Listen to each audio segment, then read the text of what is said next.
নমস্কার বন্ধুরা, তোমরা সবাই কেমন আছো? আশা করি সকলে খুবই ভালো আছো। পম্পা সিম্পল কুকে সবাইকে স্বাগত। আজকে আমি তোমাদের সঙ্গে একদম বিনা খরচে হোমমেড গোলাপ জল ভিডিও আমি তোমাদের সঙ্গে শেয়ার করব। গোলাপ জলটা আমি একদম পিওরভাবে কেমিক্যাল মুক্তভাবে বানিয়েছি। আর গোলাপ জলটা তো ভীষণই উপকারী। আমরা প্রায় সবাই জানি যে গোলাপ জলটা আমাদের স্কিনের জন্য কতটা উপকারী।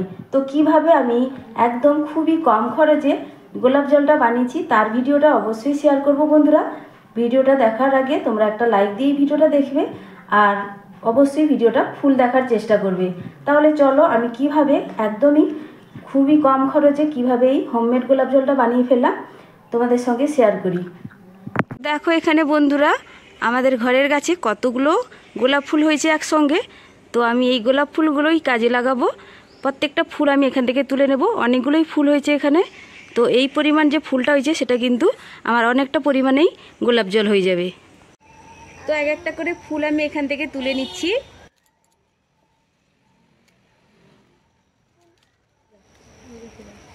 ফুলগুলো আমি তুলে নিয়ে আসার পরে দেখো আমি তোমাদের একটু দেখাচ্ছি ফুলগুলোর সাইজ আমাদের কতটা বড় সাইজের ফুল হয়েছিল। আর প্রত্যেকটা ফুল কিন্তু খুবই বড় বড়। আর কালারটা দেখেছো কতটা সুন্দর কালার আমাদের গাছের ফুলগুলো। এবার আমি প্রত্যেকটা ফুল থেকে কি করব, পাপড়িগুলো এইভাবে আমি ছিঁড়ে নেব। আমার এখানে ফুলের পাপড়িগুলোই দরকার।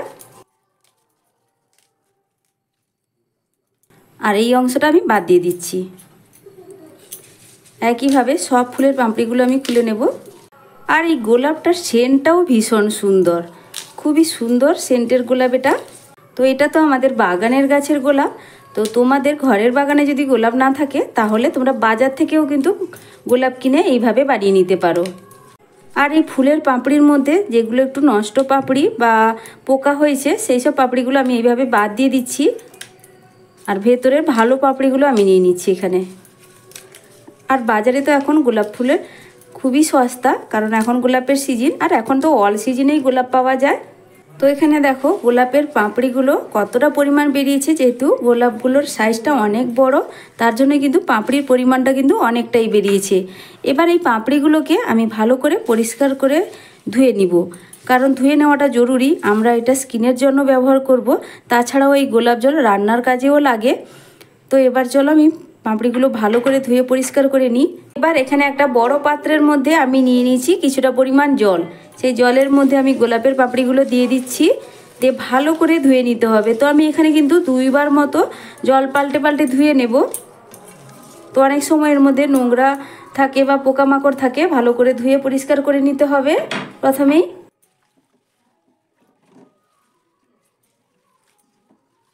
গোলাপ জল বানানোর জন্য গ্যাসে আমি একটা ডেকচি বসিয়ে দিয়েছি। তোমরা চাইলে কড়াই বসিয়ে দিতে পারো, তবে কড়াইটা একটু গভীর হলে ভালো হয়। তো সেরকম গভীর কড়াই আমার কাছে নেই, তো আমি তার জন্য এরকম একটা ডেকচি বসিয়ে দিয়েছি। এবার নিচে একটা আমি টিফিন কৌটোর ঢাকনা দিয়ে দিলাম। তো তোমরা স্ট্যান্ডও দিতে পারো। তারপরেই দেখো আমি এই টিফিন কৌটো বসিয়ে দিলাম এর উপরে। আর গোলাপের যে পাপড়িগুলো ধুয়ে রেখেছিলাম আমি টিফিন কৌটোর চারদিকে বা ডেকচির সাইডে আমি এইভাবে দিয়ে দিচ্ছি। এইভাবে তুলে নিয়েও দেওয়া যায়। আমি টিফিন কৌটোটা তুলে নিলাম, তারপরে দেখো চারদিকে ভালো করে সাজিয়ে দিচ্ছি।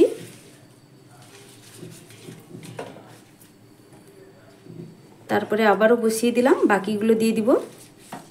নিয়ে নিয়েছি এখানে একটু বড় সাইজের বাটির 1 বাটি জল, খুব বেশি বড় না কিন্তু। টিফিন কৌটো মাঝারি সাইজের যে টিফিন কৌটো হয় সেই টিফিন কৌটো আমি 1 বাটি জল ভর্তি করে নিয়ে নিয়েছি।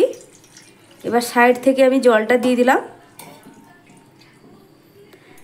এই যে মাঝখানে আমি টিফিন কৌটোটা বসিয়েছি এর মধ্যে যেন একটুও জল না থাকে। দেখো আমি জলটা ভালো করেই ফেলে দিলাম, এর মধ্যে কিন্তু একটুও জল নেই। আবারও টিফিন কৌটোটা ভালো করেই বসিয়ে দিলাম, তারপরে আমি গ্যাসটা জ্বালিয়ে দেবো। আর তোমরা গোলাপের পাপড়ির পরিমাণ অনুপাতে জলটা দেবে। তো পাপড়ির পরিমাণটা যদি বেশি থাকে তাহলে কিন্তু জলের পরিমাণটাও একটু বেশি দিতে হবে। তারপরেই দেখো মেন হচ্ছে এখানে ঢাকনা দেওয়া। আমি এখানে একটা কাঁচের ঢাকনা নিয়ে নিয়েছি, কড়াইয়ের ঢাকনা। তো কাঁচের ঢাকনা হলে খুবই ভালো হয়, তাহলে কড়াই যে সিলভার ঢাকনা হয় সেটা হলেও কিন্তু হবে। তো কাঁচের ঢাকনা হলে দেখা যায়। এবার দেখো আমি এই ঢাকনাটা এই ডেকচির উপরে রেখে দিচ্ছি। আর এখানে হচ্ছে ঢাকনার যে উপরে যে মাথাটা, এটা কিন্তু নিচের দিকে থাকবে, আর এই উপরের যেটা ভেতরের দিকে থাকে সেটা রাখছি আমি উপরের দিকে। এইভাবে ঢাকনাটা লাগিয়ে দিতে হবে। আর তারপরে এখানে যে ঢাকনার ছিদ্রটা আছে, এই ছিদ্রটা কিন্তু বন্ধ করে দিতে হবে। এবার নিয়েছি সামান্য একটু আটাটা এইভাবে ছিদ্রটা আমি মুখটা সিল করে দিচ্ছি, যাতে বাষ্পটা না বেরিয়ে পড়ে। ভালোভাবে সিল করে দিচ্ছি। আর এখানে ঢাকনাটা উল্টো করার উদ্দেশ্য হচ্ছে, যেহেতু নিচের দিকটা ঢালু থাকে, এই ঢালু দিয়ে গোলাপ জল যখন ফুটবে তার বাষ্পটা কিন্তু সেই টিফিন কৌটোর মধ্যেই ফোঁটা ফোঁটা করে পড়বে। তো এইভাবেই বন্ধটা করে দিতে হবে, সিলটা করে দিতে হবে মুখটা, তাহলে না হলে বাষ্পটা বেরিয়ে যাবে এর ভেতর দিয়ে। এইভাবে কিন্তু ঢালুর দিকটা তোমরা মাথায় রেখে এই নিচের দিকটা করে ঢাকনাটা লাগাবে। মানে ওপরের দিকটা যেটা থাকে সেটা নিচের দিকে থাকবে, আর নিচের দিকে যেটা থাকে সেটা উপরের দিকে থাকবে, এটাই হচ্ছে কথা। তো এখানে দেখো জলটা ফুটতে শুরু করেছে, আর চারদিকে যে গোলাপের জলের বাষ্পটা সেটা কিন্তু আমার এই টিফিন কৌটার ভেতরে, টিফিন কৌটার মধ্যে পড়ে যাচ্ছে। আরও ভালো করে একটু গোলাপের জলটা বেরোবে, আমি একটু বরফের কয়েক টুকরো উপর থেকে এইভাবে দিয়ে দিচ্ছি, তাতে উপর দিকটা গরম হবে না। তো এখানে কয়েক টুকরো বরফ দিয়ে দিলাম, এতে কিন্তু গোলাপ জলটা ভালোভাবেই এই টিফিন কৌটার মধ্যে ফোঁটা ফোঁটা পড়বে, কারণ ওপর দিকটা আর খুব গরম হয়ে যাবে না, ঠান্ডা থাকবে উপরের দিকটা। ভেতর থেকে যে বাষ্পটা খুব সুন্দরভাবে ফোঁটা ফোঁটা করে টিফিন কৌটার মধ্যে পড়বে। তো দেখো খুব সুন্দর করেই কিন্তু ফুটতে শুরু করেছে।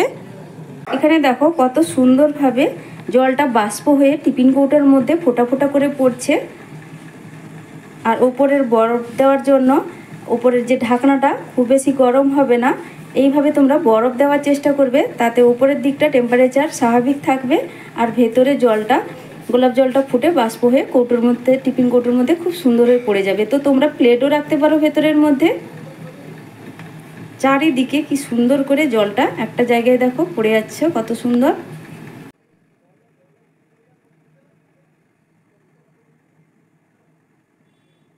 উপরের বরফটা পুরোপুরি গলে গেছে, আর দেখো কত সুন্দরভাবে জলের ফোঁটাটা বাটির মধ্যে পড়ছে। সব দিক দিয়ে জলের ফোঁটা একটা জায়গায় বাটির মধ্যে পড়ছে। এবার এটাকে আমি আরও 5 মিনিট হতে দেব। তো প্রথমে আমি 2 মিনিট গ্যাসের ফ্লেমটা বাড়িয়ে রেখেছিলাম, তারপরেই কিন্তু আরও 2-3 মিনিট মতো আমার এখানে হয়েছে। আরও আমি 5 মিনিট মতো করে নেব। তো টোটাল 10 থেকে 12 মিনিটের মধ্যে কিন্তু খুব সুন্দরভাবে রেডি হয়ে যাবে। তো এখানে 12-13 মিনিট মতো হয়ে গেছে।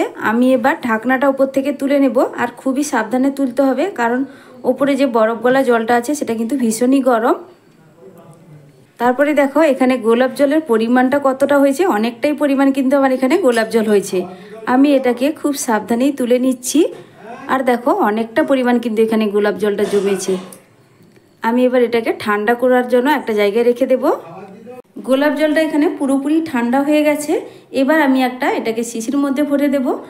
আর দেখো এখানে যে গোলাপের পাপড়ি সেদ্ধ জলটা যতটা পরিমাণ বেরিয়েছে, আমি গোলাপের পাপড়িগুলো ভালো করে চেপে চেপে জলটা আমি একটা বাটির মধ্যে নিয়ে নিচ্ছি। এখানে নিয়েছি একটা গোলাপ জলের খালি ডাব্বা। তো এর মধ্যে তো গোলাপ জলটা নেই, আমি এর মধ্যেই গোলাপ জলটা ভরে রাখবো। আমি যেটা বানিয়ে রেখেছি একদম পিওর ফ্রেশ একটা গোলাপ জল, কেমিক্যাল মুক্ত। আমি এবার এর বোতলের মধ্যেই ঢেলে দিচ্ছি। তো দেখো যতটা পরিমাণ আমি বাটির মধ্যে গোলাপ জলটা হয়েছিল, সেটা কিন্তু একটা বোতল পুরো ভর্তি হয়ে গেছে। আর এই বোতলটা 120 ml গোলাপের জল ধরে। তো দেখো পুরোটা কিন্তু আমার বোতলটা ভর্তি হয়ে গেল। আমি এবার ঢাকনাটা লাগিয়ে দিচ্ছি। আর আমরা তো কম বেশি প্রত্যেকেই জানি যে গোলাপ জলের উপকারিতা, আর কিভাবে আমরা গোলাপ জল ব্যবহার করতে হয় সেটাও আমরা কম বেশি জানি। তাও আমি তোমাদের একটু গোলাপ জল ব্যবহার করে দেখাচ্ছি। আর এখানে যে গোলাপের পাপড়ি সেদ্ধর যে জলটা হয়েছে, এটাও কিন্তু আমরা ফেলে দেব না। এটা আমরা বড়জোর 2 থেকে 3 দিন রাখতে পারি, তার থেকে কিন্তু বেশি দিন আর থাকবে না, জলটা কিন্তু নষ্ট হয়ে যাবে। আর এই গোলাপ জলটা আমরা চুলে লাগাতে পারি মাথাটা শ্যাম্পু করার আগে। এটাকে ভালো করে চুলের গোড়ায় গোড়ায় লাগিয়ে দিতে হবে স্কাল্পে। আর তারপরে ঘন্টাখানিকের পরে শ্যাম্পু দিয়ে চুলটা ওয়াশ করে নিতে হবে। আর না হলে মুখের জন্য এখানে মুলতানি মাটি, মধু মিশিয়ে এই গোলাপ জলটা মুখে লাগালে মুখটা অনেকটা ফেয়ারনেস হয়। তো এই জলটাও আমি রেখে দিচ্ছি সাইডে। বোতলের মধ্যে গোলাপ জলটা ঢেলে নেওয়ার পর দেখো সামান্য একটু বাটির মধ্যে থেকে গেছে। তো আমি নিয়েছি একটু তুলোর মধ্যে এইভাবে ভিজিয়ে নিয়ে কালো দাগ ছোপ তুলতে ময়শ্চারাইজার হিসাবে, টোনার হিসাবে আমরা গোলাপ জল খুব সুন্দরভাবেই ব্যবহার করতে পারবো। এতে ভীষণই উপকারিতা, তোমরা একবার হলেও ব্যবহার করে দেখো।